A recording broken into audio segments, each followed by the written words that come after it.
up next.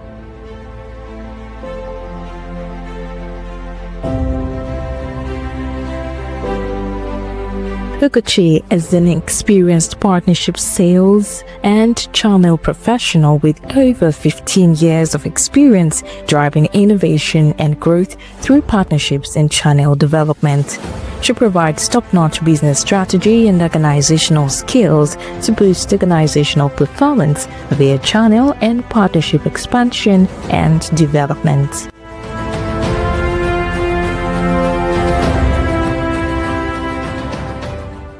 It's an honor to be here with all of you today, the leaders in the room, aspiring change makers, and professionals committed to growth.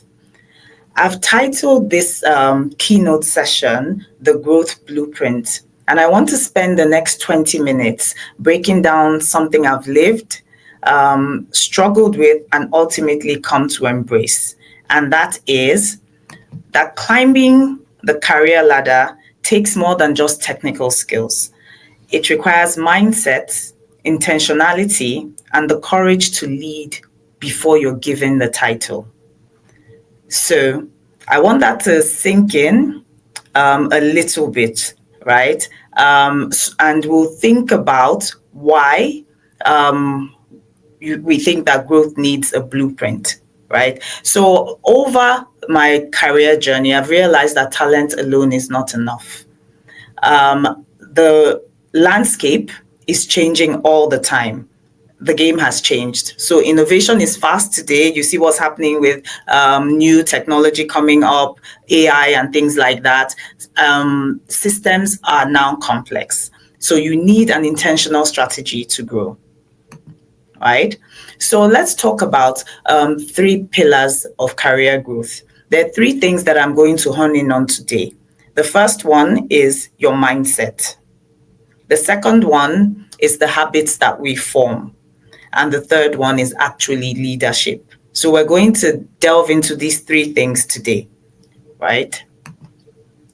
So the first tip that I want to give is mindset. Mindset is the most important thing you have, whether it's in leadership, whether it's in, trying to achieve things, your mindset is the most important thing you have. So my first tip is mindset before milestones, right? You should have a growth mindset. So growth mindset, yes. Give up, definitely not. You should love yourself and know yourself well. A fixed mindset you don't want to have, right? So let me start with this. Your mindset is your engine. When I started my career, I was like many of you. I was ambitious, hardworking, ticking the boxes. So a degree, check, I had that. Skills, check, I had developed that. Performance, check. But I quickly realized technical skill is entry level. What differentiates high growth professionals is their ability to, number 1, think like owners and not just employees. Having an ownership mindset is really, really important. It allows you to really think through how to solve problems and propels you to be motivated to get answers. Otherwise, if you approach a task like it's just a paid job, then a no is okay. If someone said no to you, you're like, okay, I tried my best, because you think that, I'm actually just getting paid for it. But if you approach tasks and things that you're asked to do generally with an ownership mindset, you really want to solve a problem. You are determined to make sure that you leave whatever situation you are at with a solution. And that's how you always need to think if you want to grow as a leader. The second thing is see ambiguity as opportunity. Many people are terrified of change, terrified of not so perfect, right? But I want us to change that mindset, because every time you see ambiguity, right, as an opportunity, it means that you're embracing the situation where the path isn't clear, where your role, the outcomes or structures aren't well defined.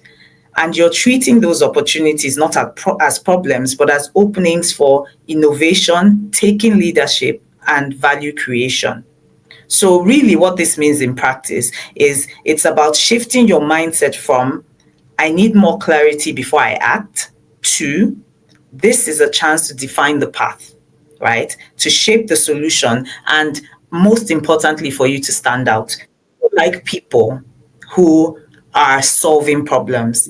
If you are in an organization and you solve problems, people will notice you. People will decide this person has leadership qualities. This is someone we need to watch. So you need to be making sure that you're solving problems. So that's the first tip that I think, you definitely should have, right? So now I want to talk about your growth mindset versus your fixed mindset, right? So a growth mindset will see failure as learning, right? So many people are stuck on failure. When they fail, they feel like, that's the end of it. There's nothing I can do anymore. Everything is over. No. But if you take, every time you fail, if you say, what have I learned, right? Or what were the lessons here? Then you start to grow, right? So that's the growth mindset that we're talking about. So the second thing is you should always ask, what's the opportunity here? Right? This has failed, but what's the opportunity here to learn, to grow, to be more, right? The third thing is ambiguity does not equal risk, right? Sometimes it does, but I mean, you shouldn't always look at it as, this is a risk. You should, from a growth mindset, think of it like white space. So opportunity to actually be something, win at something, do something innovative. That's how you should think about things. And then the last thing is those who thrive don't fear change, right? They design through it. If you think about everyone that has achieved a great milestone or innovation, has built something big, right? They weren't afraid to try. And it was a change that we probably thought was never going to happen, but they just took on the challenge and said, we're going to design through whatever this fear of change is. And that's the kind of mindset that you should have if you're thinking about growing. You should have a growth mindset versus a fixed mindset. So the second thing I want to talk about is habits build momentum. So that's my second tip. Right? Growth doesn't come from the occasional inspiration that you have. It comes from daily discipline. The habits that I've built have been my compound interest, right? So early on in your career, early on in your leadership journey, you need to build habits that will eventually make you successful. So let me share 3 things that have changed everything for me.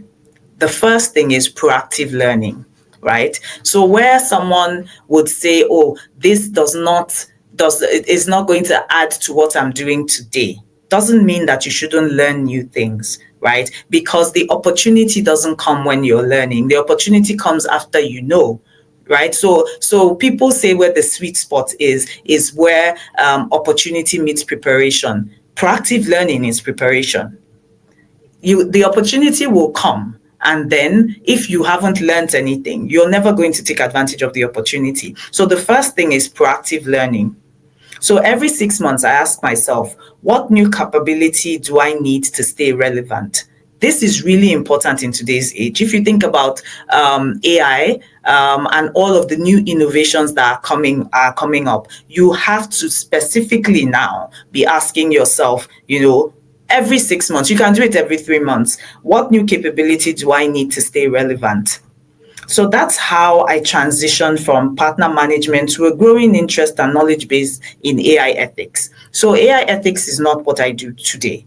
I still do partner management, but I have been able to find additional opportunities to do things that haven't been done before because I took an early interest in AI ethics and started to proactively learn. I took a course last year, I've been to small workshops. I continue to grow and now I want to do some certifications. So even if today I'm not in a role that is focused on AI ethics, I do have opportunities that have come up in the last couple of months where I'm talking about AI ethics, and people are inviting me to things. So that's what I mean by proactive learning, right? That's why I now have taken a challenge up with health AI partnerships at Google where I work, right? Before health AI was even anything for anyone to talk about, I put my hand up to say I'm happy to pioneer here and learn as much as I can while I'm doing it. So I don't wait for learning and development opportunities. I curate my own growth. So it's really important that you sit back, ask yourself the question, like I said before, what new capability do I need to stay relevant? And when you ask yourself that question, you say these are the opportunities in this area, which would fit me best, and then you start your learning journey, right? That keeps you on your toes. Right. So I think one of the most important things to learn really early in your career is growth does not have to be linear. Right. When I say linear, I mean you shouldn't always be thinking, what's the next promotion in this my role? What's the next step into leading a team? You can create more meaningful growth by expanding your knowledge, your skills, and your network to explore other exciting opportunities like I've just mentioned. Right. So the second thing is relationship as currency. I'll explain what I mean by that.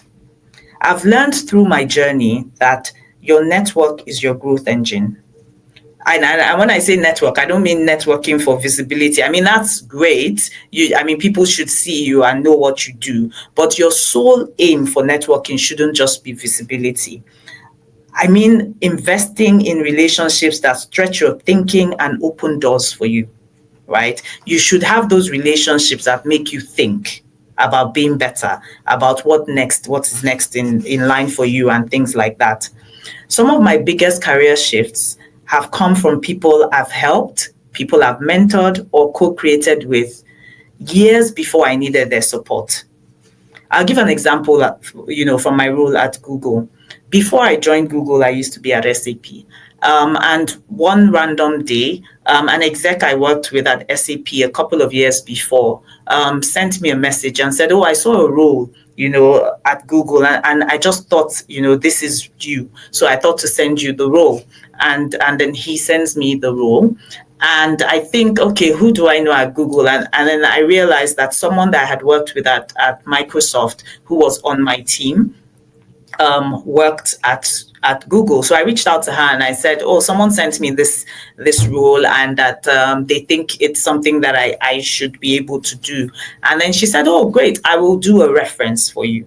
Right. And then she does the reference. And a couple of days later, a recruiter from Google called me and said, we like your CV and would you like to interview? And that's really, what started me on the journey at Google. But I tell this story because my network was literally what brought the opportunity to me, and my network was what made me then able to submit a CV through a reference, and obviously then easier for someone to find my CV and say that they liked it.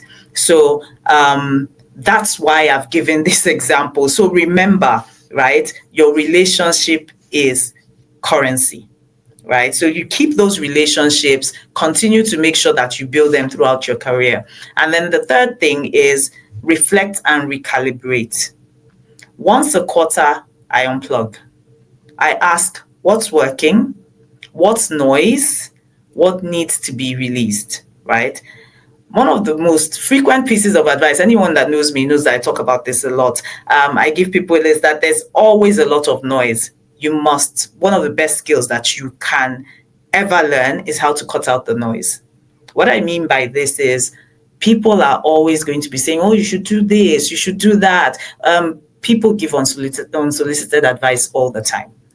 People give solicited advice. So you have unsolicited, you have solicited, you have social media, you have all of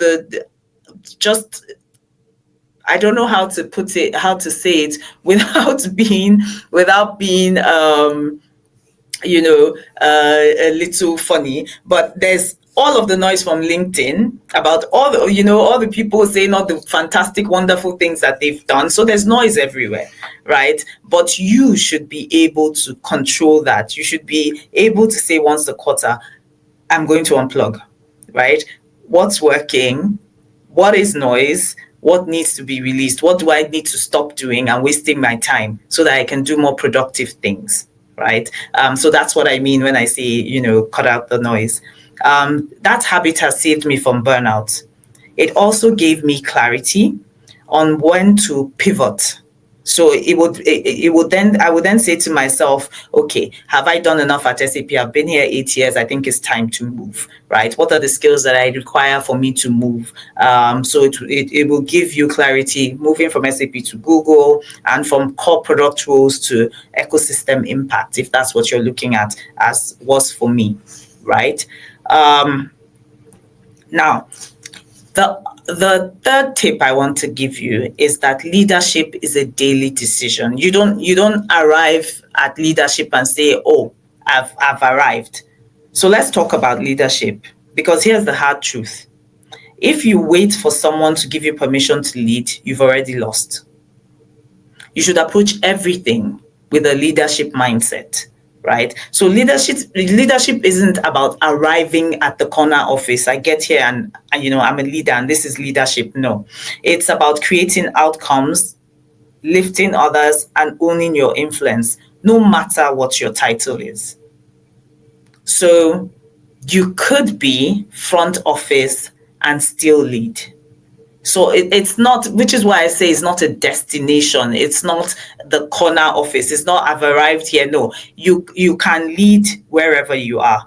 And people will notice that and say this person has leadership capabilities. Maybe we then need to elevate the person, right? When I volunteered to lead the Africa's Health AI partnerships here, it wasn't my job. It was a 20% project, which is something we call our Google Passion projects, right? It wasn't my job, but then I put my hand up. So you kind of curate your leadership journey and curate the skills that you need. But because I had seen a gap, right? And I had said, okay, so the African countries may be left out of AI health design. So I stepped in and, jumped in both feet, to help write the partnership roadmap. And I'm actively helping to build that coalition. Once we've built that, that work will help influence diagnostic, disease surveillance, and equitable tech access to millions of people across the continent. And that is something that someone will then look at and say, oh my God, she took leadership here. And maybe if there's an opportunity, then we elevate her into that leadership position in that role, right? So I'm giving, the tips that I've used, and I hope that they're useful for you as well, right? So another tip is how you navigate a fast-paced world, right? So let's face it today. The work environment is volatile. Today's work environment is volatile. That you hear about, even in big tech, you hear about layoffs here today, strategy changes tomorrow, we're pivoting from this to that, so it's always uncertain, it's brutally fast. You could wake up today and literally half of your work is gone. This is no longer priority, we're doing something else. And it's because there's revenue constraints. It's because there's revenue constraints that you always see. You always as well have things like people, coming onto you to say, oh my God, I don't know if competition is doing something else, or maybe what you're doing is not important, we need to pivot, right? So those are all the things that cause all of the disruptions, and you have to quickly think about how you move through. Yeah. So what got you here today might not get you there tomorrow. So how do you stay ahead? The first thing is think systems, not silos, right? I'm sure, sorry, I think my slide, yes, so it's here. So think systems and not silos. Do not just optimize your role, understand how your work connects to the business models. This is very important, right? Because growth comes when you start solving for the whole organization, not just your lane. And let me explain what I mean by that. If you're in product, right, you must understand what the organization's priority is. If the organization's priority is to make money, is revenue, understand how your role contributes to that and make sure that it's obvious to everybody else how your product role is contributing to the organization making revenue. Because what's most important is to the organization making money. What's most important to the organization is making money. So you have to absolutely make sure that you're connecting to the whole, right? The second thing is build a career portfolio. We're no longer, one job for life people. The world is shifting. Those days where our parents would be in banking for 30 years and then leave banking and go somewhere else, and go and retire somewhere, it's gone. Nobody is doing that anymore. And you should shift as the world is shifting. I'm a partnerships leader right now, yes, but I'm also a volunteer disability advocate, an AI ethics scholar, and a community builder, right? So you can't just be one person, yeah? So the leader that the world wants today is a leader that is multifaceted. So you have to actively solve for that when you build your career blueprint. Your growth is exponential when you stop fitting into one box, because people can then approach you for lots of things. And people want leaders that understand the breadth of things, understand how the world works, understand how to do a little bit of this and a little bit of that. If you are stuck in one box, it will be very difficult for you to lead horizontally or across board, right? And then number 3, fail fast, reflect faster, right? You will make mistakes. I've had launches that have flopped, deals that have stalled, ideas that were rejected. But I treat failure as feedback. Very important. I've said before, you failed at this, you go back, you think about it. So failure should be feedback, not your identity. Don't think that, I failed at this, everybody thinks I'm a failure. No. Failure does not define you, it refines you. Remember, failure does not define you, it refines you. Resilience isn't just about bouncing back, it's about bouncing forward. And I smiled when I was listening to the Denzel play, because he actually said that. So I don't fail backwards, I fail forward. So it's about bouncing forward. So you drop and then bounce forward, right? So as we're coming to the end, and I know that my time is almost up, I want us to just reflect on our growth blueprint, right? And there are 5 takeaways that I think are absolutely important. So I'll leave you with this blueprint. You should ask yourself 5 questions monthly, not yearly. Every month, ask yourself these 5 questions. Am I solving harder problems this month than last month? 2, what skill am I actively learning or sharpening? 3, who did I support, mentor, or elevate this week? 4, where am I playing it safe and why? 5, what version of myself do I need to outgrow next? These 5, if you ask yourself these 5 questions every month, you will grow. I promise you, I can assure you, you will grow, right? So all I would like you to do today is say, challenge accepted. I take these and I will work on them. Thank you very much for listening. Challenge accepted. Thank you so much, Ugochi. That was very insightful. Felt like a masterclass, really. Thank you so much. So we have questions for you. And because of time, I'll start with the audience questions. And then if we have more time, I'll take mine. Rita says, could you describe a time where your principles were tested in a leadership decision, and how did you respond? Sure. I think there are a number of times. There are always times that principles are tested. So there are a number of things. There could be moral and kind of ethical principles that are tested, and then there could be business sort of principles that are tested. I will give an example of the two. So I think with partnerships, this is very common with partnerships. When you lead a partnerships or channel in a big organization, partners must be treated equally. Of course, human beings will always be human beings, and you have salespeople, you have sales leaders who might find that a partner to them is more important because the partner delivers more revenue. But it doesn't change the fact that we have to be ethical in the way that we treat partners, and we have to give every single partner the same chance that we do. So I recall this was a really senior leader, almost like a VP, reaching out to me for a partner that he particularly liked. Because the partner would deliver lots of revenue for the region. And he was like, oh, there's this one of the biggest banks in Nigeria at the time was looking for a partner, and he wanted us to write to the bank.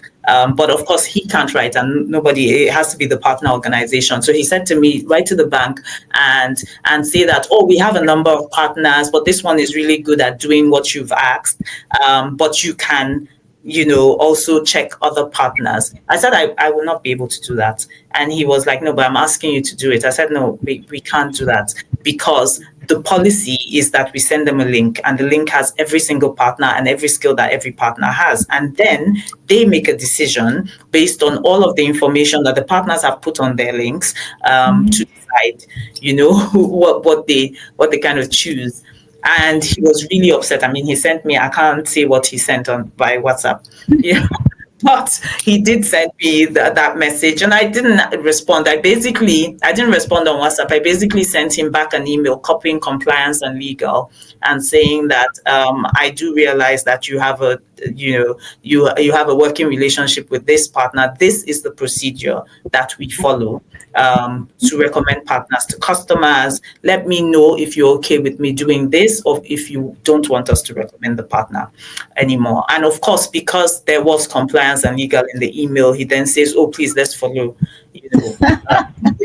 let's follow the procedure and ethics and things like that.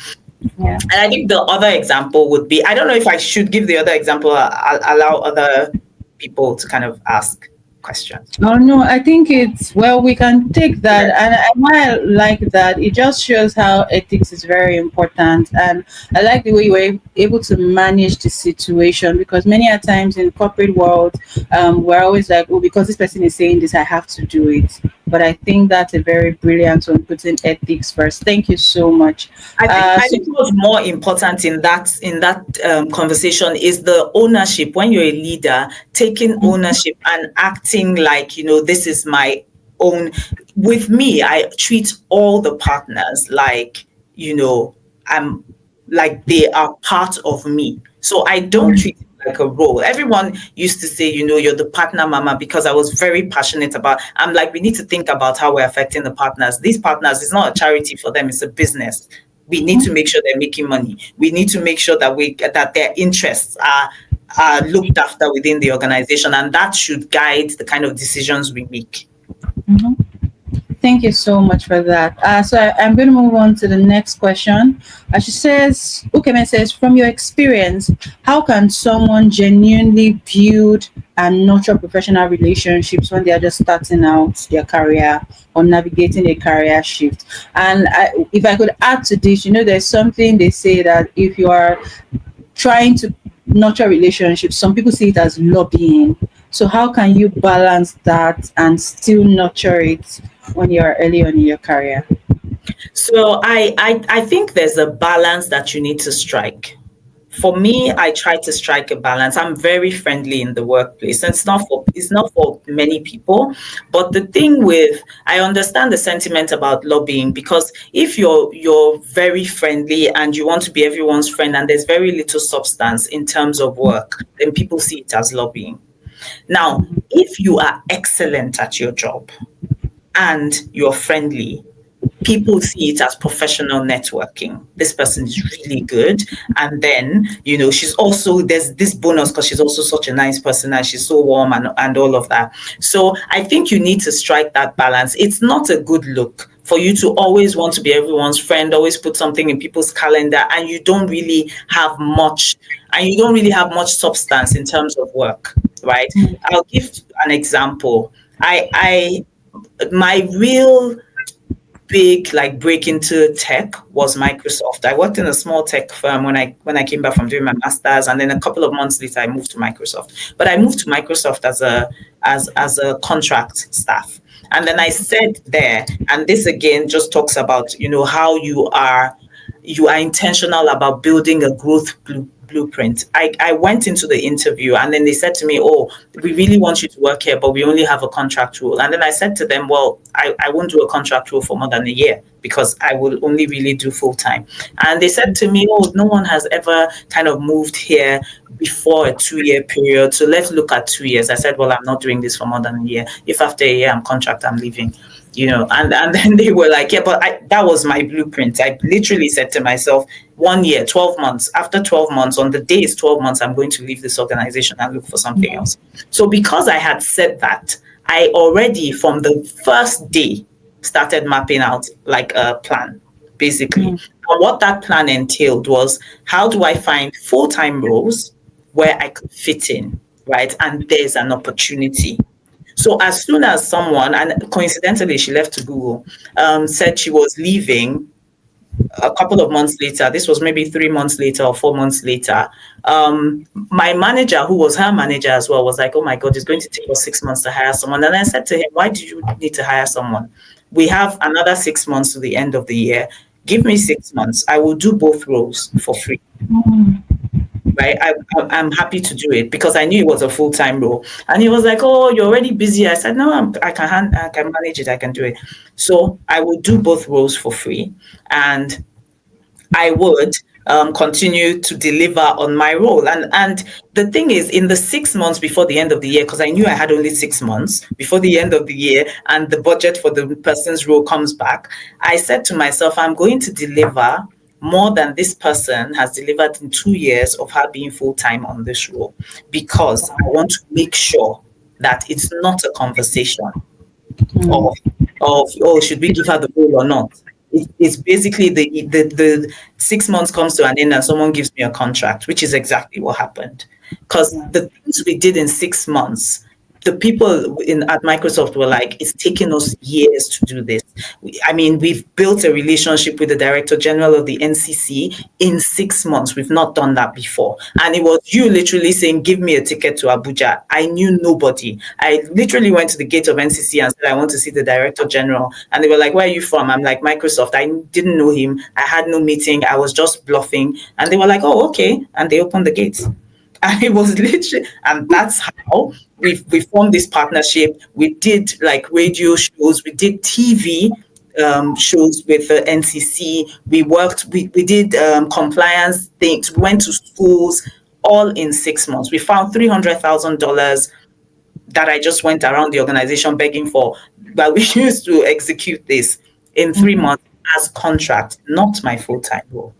But in that process, I made professional, networks, relationships. The country director was 1,000% on my side. All of the leadership in Nigeria, West Africa, my leaders in South Africa were 100% on my side. At the end of that role, at the end of the 6 months, when they said they wanted to hire someone, they literally just said to me, "Oh, you have the role. We don't want to interview you. If you did this in 6 months, why do we need to interview you?" And even when I was going back and forth on levels and roles, because I had built this professional relationships with all these people trying to get that work done, because I would go to them and say, I need your help. I would say to my country manager, give me 1 day of your time. Come with me to Abuja so you can be the leader in that meeting with the Director General. And he's like, so I had built that professional network. So they were the ones negotiating on my behalf. I literally wasn't doing anything. The country director will call me and say, they said they want to pay you this. I don't think you deserve that. I've said to them, you deserve this. People would call me and say, if they say this to you, and they were all leaders in the organization because of the relationships I had built. But it was built on the back of work I had done.